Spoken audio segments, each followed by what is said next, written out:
Dahil tapos na ang bakasyon, balikan muna natin ang mga ala-ala ng tag-init. For today's vlog, let us do the summer rewind.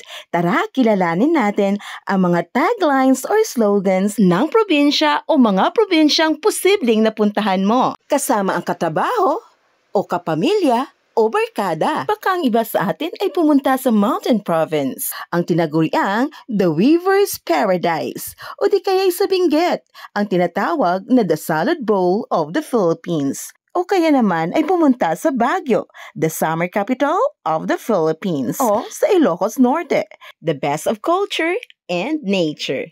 O di kaya'y sa Pangasinan, may tagline or slogan na 100 Islands and 100 Flavors.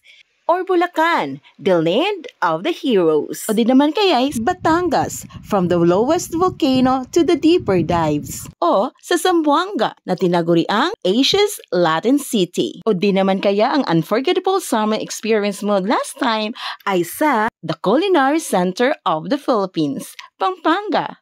O sa Rizal, which is called the Cradle of the Philippine Arts. At baka iba sa atin ay nag-enjoy sa the last ecological frontier, Palawan. O di kaya'y sa Cavite, a place with a glorious past. O di naman kaya'y sa Occidental Mindoro, the marine wonderland of Luzon. Sa Albay, the land of the world's most perfect cone. O kaya'y sa Negros Occidental, ang tinaguriang the Sugar Bowl of the Philippines, also known as the land of sweet surprises. Ilan kaya sa atin ang nag-enjoy sa the Queen of the South, Cebu?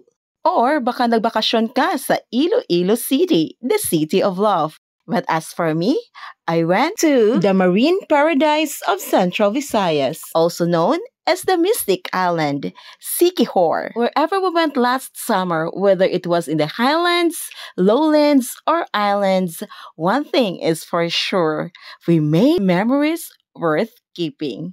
This is Rain's Chronicle, telling you things that matter. Bye!